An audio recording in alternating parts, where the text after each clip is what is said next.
The morning sun cast long shadows across the military base as Colonel Marcus Reynolds adjusted his uniform and prepared for another routine day.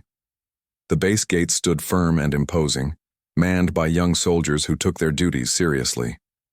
Among them was Private Jake Morrison, a 22-year-old who had been stationed there for 8 months. At precisely 7:30, an elderly man approached the main entrance. His clothes were wrinkled and outdated, his gray beard unkempt, and his shoes worn from years of walking. He carried a small, battered briefcase that looked like it had seen better decades. The old man's eyes held a quiet determination, but his appearance suggested someone who had fallen on hard times. Private Morrison noticed him first. The old man walked slowly but steadily toward the checkpoint, his weathered hands gripping the briefcase handle tightly. When he reached the security booth, he cleared his throat and spoke in a voice that trembled slightly with age. "I need to speak with General Patterson immediately," the old man said, his words carrying an urgency that didn't match his frail appearance. "It's a matter of national security." Private Morrison exchanged glances with his partner, Corporal Stevens. They had heard similar claims before from various visitors, most of whom turned out to be conspiracy theorists or people seeking attention. The old man's shabby appearance only reinforced their skepticism. "Sir, you'll need to go through proper channels," Morrison replied, trying to maintain professionalism while suppressing a smirk. "The general doesn't meet with civilians without appointments and proper clearance." The old man reached into his jacket pocket and pulled out a faded identification card. His hands shook slightly as he held it up to the bulletproof glass. "My name is Dr. Harold Whitman. I used to work here, many years ago. Please, just tell the general that Harold is here. He'll understand." Corporal Stevens leaned forward to examine the ID more closely. The card was indeed old, dating back nearly 30 years. The photo showed a much younger version of the man standing before them, but the years had not been kind. Stevens noted the card's authenticity but dismissed its relevance. "Sir, this clearance expired decades ago," Stevens said with barely concealed amusement. "Even if you did work here once, you can't just show up and demand to see the commanding officer. That's not how military protocol works." Dr. Whitman's face showed frustration, but he maintained his composure. "You don't understand. I have information about Project Nightfall. Lives are at stake. Every minute we waste puts more people in danger." The mention of Project Nightfall meant nothing to the young guards. They had never heard of such an operation, and they assumed it was either fictitious or so outdated that it no longer mattered.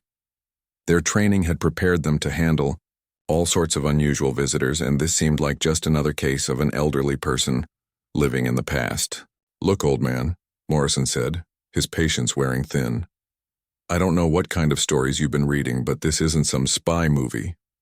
You can't just walk up to a military base claiming to have secret information. If you have legitimate concerns, contact the FBI or your local police department." Other soldiers nearby began to take notice of the commotion. Word spread quickly through the ranks about the strange old man at the gate who claimed to have urgent military intelligence. Soon, a small group had gathered, some chuckling at the situation while others shook their heads in disbelief. Sergeant Williams, a 15-year veteran, approached the scene with authority. He had seen his share of unusual situations and prided himself on handling them efficiently. After hearing a brief summary from his subordinates, he decided to address the matter personally. "Sir, I'm going to ask you to leave the premises," Williams said firmly.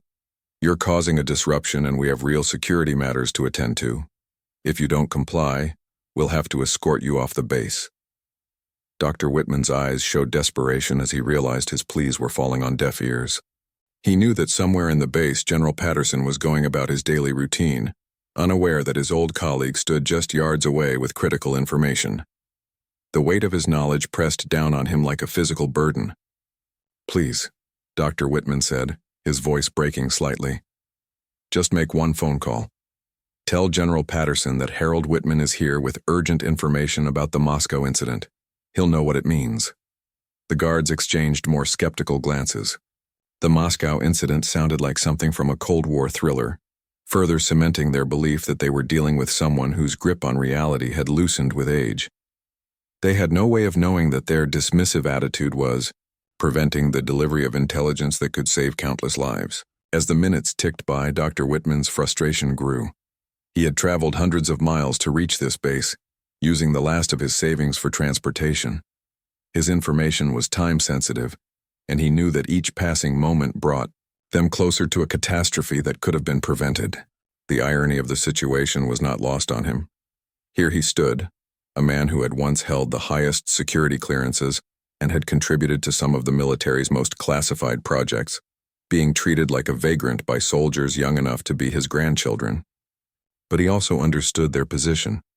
Security protocols existed for good reasons, and his appearance did nothing to inspire confidence in his claims. As the standoff at the gate continued, more personnel began to gather. The morning shift change brought fresh faces to witness the unusual scene, and soon whispers and quiet laughter rippled through the growing crowd. Some soldiers pulled out their phones, discreetly recording what they assumed would become a funny story to share later. Private Morrison felt emboldened by the attention and decided to have some fun with the situation. "So, Doc," he said with exaggerated respect, "what kind of top-secret mission brings you to our humble base today? Are you here to save the world?" The other guards chuckled at Morrison's performance. Dr. Whitman closed his eyes briefly, gathering his patience. He had encountered skepticism before, but never when the stakes were this high. He opened his briefcase slowly, revealing a collection of documents, photographs, and what appeared to be technical diagrams. "These documents detail a security breach that occurred 3 days ago," Dr. Whitman explained, his voice steady despite his growing desperation. "Foreign agents have acquired classified information about our defense systems. I was part of the original team that developed these protocols, and I know how they can be exploited." Sergeant Williams stepped closer to examine the papers through the security window. To his untrained eye, they looked official enough, but he had seen convincing forgeries before. The documents bore various stamps and classifications, but their age and the old man's appearance made them seem like relics from a bygone era. "These papers could be from anywhere," Williams said dismissively. "Anyone can print official-looking documents these days. Do you have any current identification? Any proof that you're who you claim to be?" Dr. Whitman fumbled through his wallet, producing a driver's license and a few other forms of identification. All of them confirmed his name and showed his current address in a modest apartment complex 3 states away. However, none of them provided any evidence of his former military connections or his expertise in classified matters. "Look at this guy's address," Corporal Stevens said loudly enough for others to hear. "He lives in subsidized housing. Real secret agents don't end up in places like that." The comment drew more laughter from the gathered soldiers, who found humor in the contrast between the old man's claims and his obvious financial struggles. What the guards didn't know was that Dr. Whitman's current circumstances were the result of a lifetime dedicated to classified work. His contributions to national security had been so sensitive that they could never be publicly acknowledged. When he retired, he received a modest pension, but no recognition for his service. The projects he had worked on were buried so deep in classified archives that even mentioning them could result in criminal charges. Captain Rodriguez, the officer in charge of base security, finally arrived to assess the situation. She had been briefing her team about new security protocols when word reached her about the disturbance at the main gate. As a seasoned professional, she approached the matter with the intention of resolving it quickly and efficiently. "What seems to be the problem here?" Captain Rodriguez asked, her tone authoritative but not unkind. She looked at Dr. Whitman through the security glass, taking in his appearance and demeanor. Her initial assessment aligned with her subordinate's conclusions, but she maintained professional composure. Dr. Whitman repeated his request, this time addressing the captain directly. "Ma'am, I urgently need to speak with General Patterson about a security matter that affects this base and potentially others. I have information about compromised defense systems that could be used against us." Captain Rodriguez had dealt with numerous false alarms and security scares throughout her career. Most of them turned out to be misunderstandings or attention-seeking behavior. She applied the same analytical approach she used for all potential threats, weighing the credibility of the source against the nature of the claims. "Sir, I appreciate your concern for national security," she said diplomatically, "but I'm sure you understand that we can't grant access to our commanding officer based solely on claims of urgent information. If you have legitimate intelligence, I encourage you to contact the appropriate federal agencies through proper channels. The suggestion frustrated Dr. Whitman because he knew how slowly those channels operated. The bureaucratic process could take days or weeks, during which time the intelligence he possessed would become worthless. He had tried to reach General Patterson through official channels for the past week, but his calls had been routed through multiple departments, each requiring verification and documentation that he couldn't provide without revealing classified information. "Captain, please understand," Dr. Whitman pleaded. "The normal channels won't work in this case. The information I have is time-sensitive and highly classified. General Patterson will verify my credentials if you just give him my name and mention Project Nightfall." The repeated mention of this mysterious project began to wear on the patience of the security personnel. To them, it sounded like the kind of code name that someone might invent after watching too many spy movies.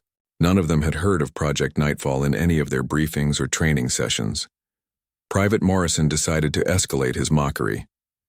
"Project Nightfall?" he said with theatrical suspense. "Sounds scary. Is that where you learn to dress like a homeless person as the perfect disguise?" His comment drew the biggest laugh yet from the assembled crowd. Dr. Whitman's face flushed with anger and embarrassment, but he forced himself to remain calm. He understood that losing his temper would only reinforce their perception of him as an unstable individual. Instead, he tried a different approach, hoping to appeal to their sense of duty and professionalism. "I know how this looks," he said quietly, "and I know you're just doing your jobs, but I'm asking you to consider the possibility that I'm telling the truth. What if I really do have important information? What if your decision to turn me away results in people getting hurt? Can you live with that responsibility?" His words carried enough sincerity to give Captain Rodriguez pause. While she still doubted his claims, her training had taught her to consider all possibilities, however remote. She decided to escalate the matter to her superior, not because she believed the old man's story, but because proper protocol demanded a thorough evaluation of potential security concerns. Captain Rodriguez made the decision to contact Major Thompson, the base's intelligence officer, to get his assessment of the situation. While she waited for him to arrive, she instructed her personnel to maintain their positions and continue monitoring Dr. Whitman, who remained patiently by the security checkpoint despite the ongoing ridicule from some of the younger soldiers. Major Thompson arrived 15 minutes later, his expression serious as he surveyed the scene. He had been in military intelligence for 12 years and had developed a keen sense for distinguishing between genuine threats and false alarms. His initial observation of Dr. Whitman aligned with everyone else's assessment, but something about the old man's persistence intrigued him. "Has anyone run his name through our database?" Major Thompson asked Captain Rodriguez quietly. She shook her head, admitting that they had focused more on the man's current circumstances than his background. Thompson nodded and made a mental note to check the military personnel records when he returned to his office. Meanwhile, Dr. Whitman noticed the arrival of the major and sensed that this might be his best opportunity to make his case to someone with the authority to take action. He approached the security window once more, this time addressing Major Thompson directly. "Major, I worked on classified projects for this military for over 20 years, Dr. Whitman said earnestly. "I helped develop some of the security protocols that are still in use today. I know this is difficult to believe given my appearance, but I have critical information about a security breach that threatens this installation." Major Thompson studied the old man's face, looking for signs of deception or mental instability. While Dr. Whitman's appearance was indeed shabby, his eyes showed clarity and intelligence. His speech patterns were coherent and educated, lacking the rambling quality often associated with delusional individuals. "What kind of security breach are we talking about?" Thompson asked, deciding to engage with the claims rather than dismissing them outright. His question drew surprised looks from the other personnel, who had expected him to send the old man away immediately. Dr. Whitman's face showed relief at finally finding someone willing to listen. 3 days ago, hackers infiltrated the defense contractor network that manages updates to your perimeter security systems. They accessed blueprints and operational procedures that I helped design in the 1990s.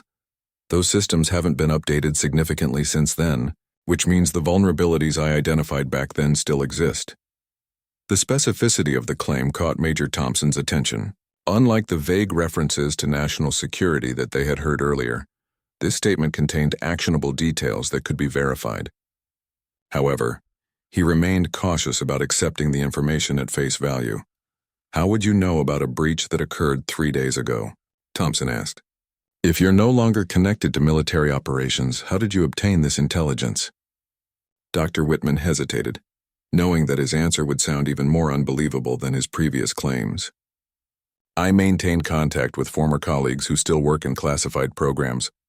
One of them reached out to me when they recognized the stolen blueprints as systems I had worked on.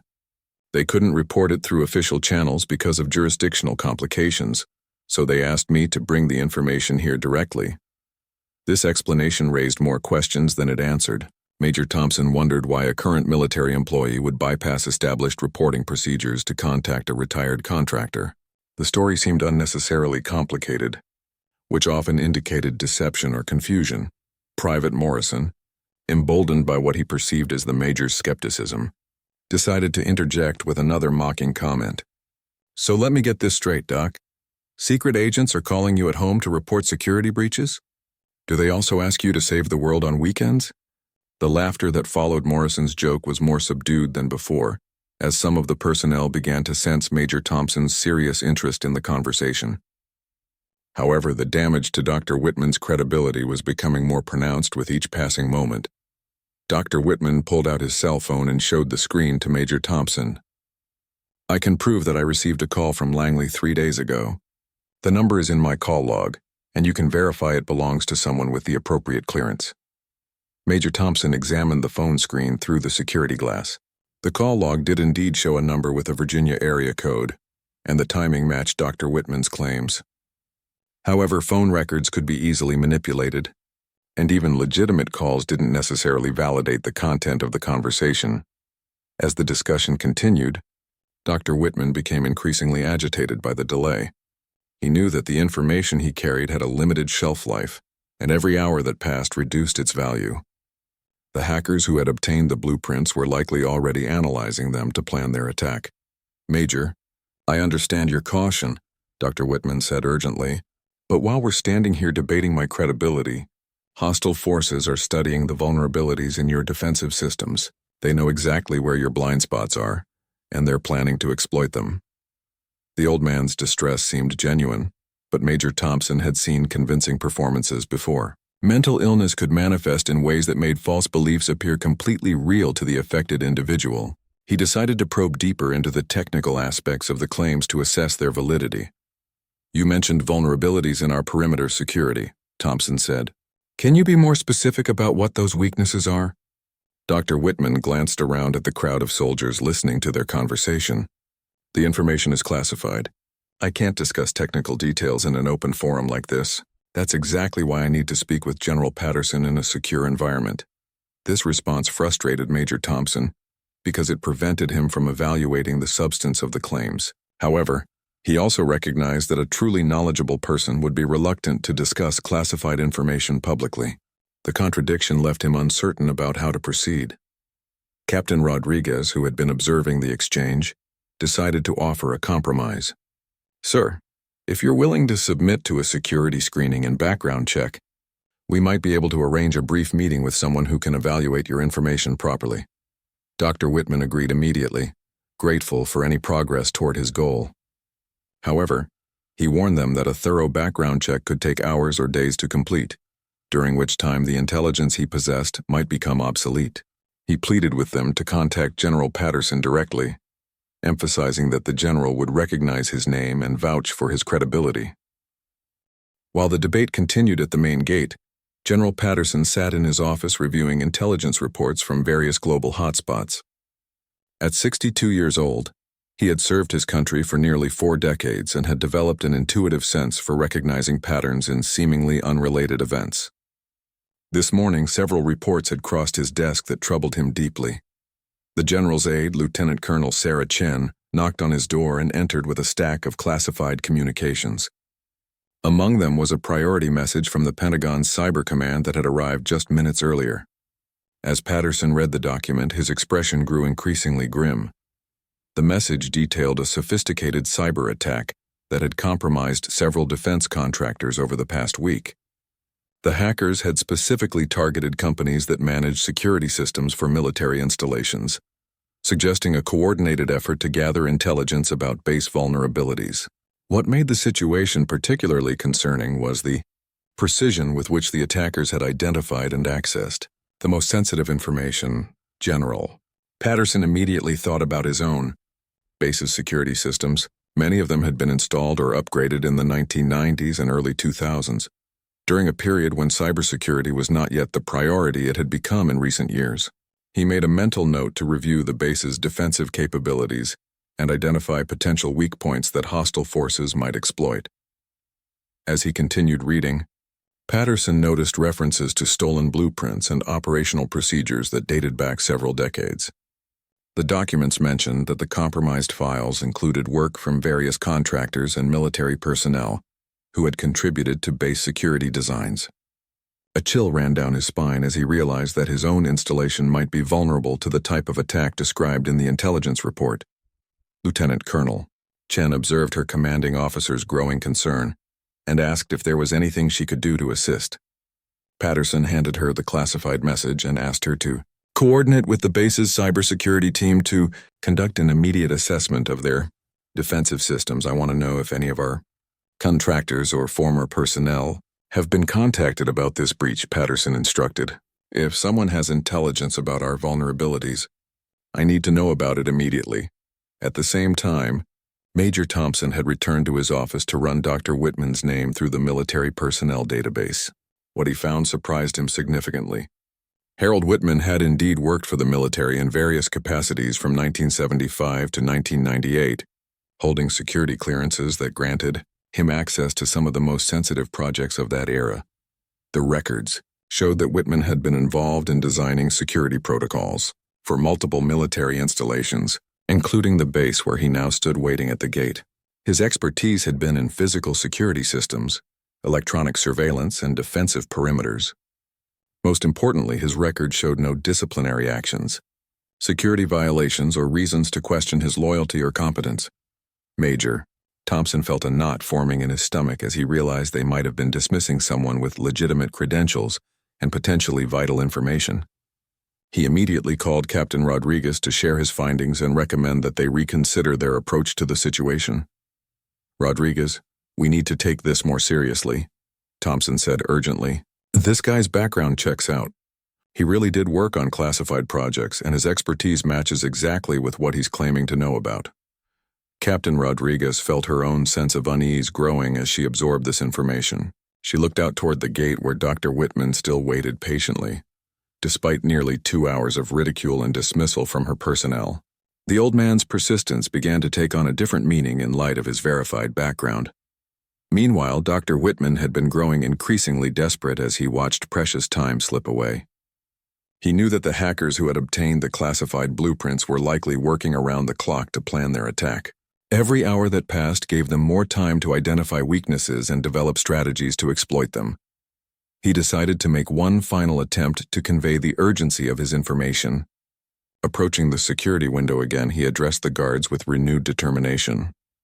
I know you think I'm just a crazy old man, Dr. Whitman said, his voice carrying a mixture of frustration and pleading.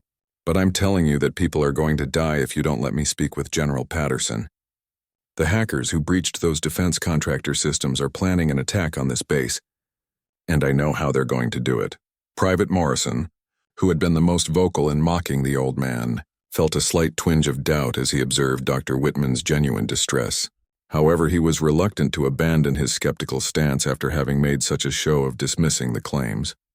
Corporal Stevens, who had been less involved in the mockery, began to wonder if they might be making a serious mistake. The old man's knowledge of military terminology and procedures suggested familiarity with classified operations. Even if his appearance didn't inspire confidence, at that moment, Captain Rodriguez's radio crackled with an urgent message from Major Thompson. Rodriguez, bring Dr. Whitman to the security office immediately. We need to debrief him on his claims. His background has been verified and his information might be legitimate. The change in tone was immediately apparent to everyone within earshot. The soldiers who had been laughing and joking about the situation suddenly found themselves wondering if they had been wrong about the old man's credibility. Private Morrison felt particularly uncomfortable as he realized his mocking behavior might have delayed the delivery of critical intelligence. Dr. Whitman's face showed a mixture of relief and vindication as he heard the radio transmission. However, he also felt frustrated by the time that had been wasted while his warnings were dismissed. He knew that every minute of delay had reduced the effectiveness of his intelligence and potentially put more lives at risk. As Captain Rodriguez prepared to escort Dr. Whitman to the security office, her radio crackled again with another message. This time it was from General Patterson's office, requesting immediate information about any individuals who had approached the base with intelligence about security breaches. The timing of the request sent a chill through everyone who heard it. The realization that their commanding officer was actively seeking the type of information that Dr. Whitman had been trying to deliver transformed the entire atmosphere at the gate. What had begun as an amusing distraction from routine duties had suddenly become a potentially serious security matter, with far-reaching implications. The secure communications room buzzed with sudden activity as multiple classified alerts began arriving simultaneously. General Patterson stood before a wall of monitors displaying threat assessments from intelligence agencies across the country. What had started as routine morning briefings had transformed into a potential crisis situation. Lieutenant Colonel Chen coordinated with cybersecurity specialists who were frantically analyzing their base's defensive systems. The preliminary assessment confirmed General Patterson's worst fears. Many of their security protocols were indeed based on designs from the 1990s, and several critical vulnerabilities had been identified that matched the stolen blueprints mentioned in the intelligence reports.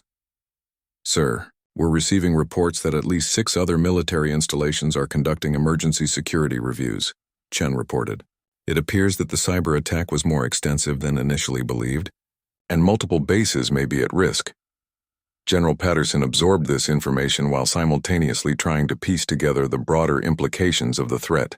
His experience had taught him that sophisticated attacks rarely targeted single installations.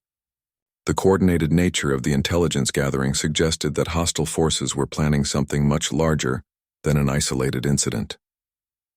At the security office, Dr. Whitman finally found himself in a proper debriefing environment. Major Thompson had assembled a small team of specialists to evaluate the information that the old man had been trying to deliver. The contrast between this professional setting and the mockery he had endured at the gate was stark and sobering. Dr. Whitman, please walk us through exactly what you know about the security breach, Major Thompson said, his tone now respectful and attentive. The recording equipment captured every word as Dr. Whitman began to detail the intelligence he had received from his former colleague. The information was indeed devastating. The hackers had not only obtained blueprints of physical security systems, but had also acquired operational schedules, personnel rotations, and maintenance protocols. This combination of intelligence would allow hostile forces to time their attacks perfectly, exploiting moments when defenses were weakest. Dr. Whitman explained that the stolen designs contained a fundamental flaw that he had identified during the original development process, but had been unable to correct due to budget constraints and technological limitations of that era. The vulnerability involved the integration between electronic surveillance systems and physical barriers, creating blind spots that could be exploited by knowledgeable attackers. The weakness is in the northeastern perimeter, near the maintenance facility, Dr. Whitman explained, pointing to a current base map. The surveillance cameras in that area operate on a rotation schedule that creates a 12-minute window every hour, when that section is not properly monitored. Someone with access to the operational protocols would know exactly when to exploit that gap. Major Thompson felt his blood run cold as he realized the implications. The maintenance facility housed critical infrastructure that supported the base's communications and power systems. A successful attack on that location could cripple their defensive capabilities and leave them vulnerable to a larger assault. While this debriefing was taking place, General Patterson received a priority communication that made the situation even more urgent. Intelligence sources had detected unusual activity near several military installations over the past 48 hours.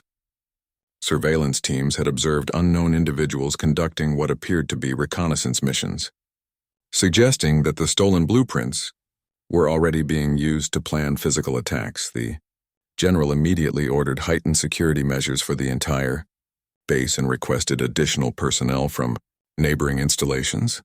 However, he also realized that conventional security improvements might not be sufficient if the attackers possessed detailed knowledge of their defensive systems. "Chen, I need you to contact every person who worked on our security designs," Patterson instructed.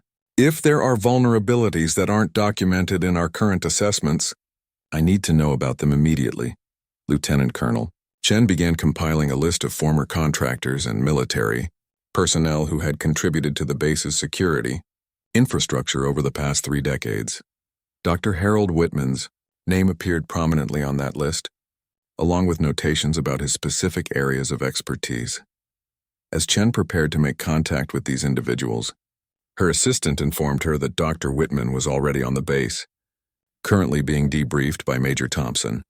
The timing seemed almost too coincidental, causing Chen to wonder if other former personnel might also be trying to contact military installations with similar warnings. Back in the security office, Dr. Whitman was providing increasingly detailed information about potential attack scenarios. His knowledge of the systems was comprehensive and current, despite his retirement nearly 25 years earlier. He explained that he had continued to follow developments in security technology as a personal interest, which allowed him to understand how modern attack methods could exploit older defensive designs. "The most likely scenario involves a 2-phase assault," Dr. Whitman continued. "First, they would use the surveillance gap to infiltrate the perimeter and plant devices to disrupt communications. Then, during the confusion that follows, they would launch the primary attack from multiple directions." Major Thompson was impressed by the sophistication of the analysis, but also troubled by how specific the threat assessment had become. If Dr. Whitman could predict the attack methodology so precisely, it suggested that the hostile forces possessed an extremely detailed understanding of the base's vulnerabilities. "How confident are you about this timeline?" Thompson asked. "Do you have any intelligence about when such an attack might occur?" Dr. Whitman's expression grew even more grave as he considered the question. "Based on the preparation time typically required for this type of operation, and considering that the blueprints were stolen 3 days ago, I would estimate that an attack could happen within the next 12 to 24 hours. This assessment sent shockwaves through the debriefing team. If Dr. Whitman's analysis was correct, they had very little time to implement countermeasures or request additional support. The situation had transformed from a potential future threat to an imminent crisis requiring immediate action. "Major," Thompson immediately contacted General Patterson's office to relay the urgent timeline information.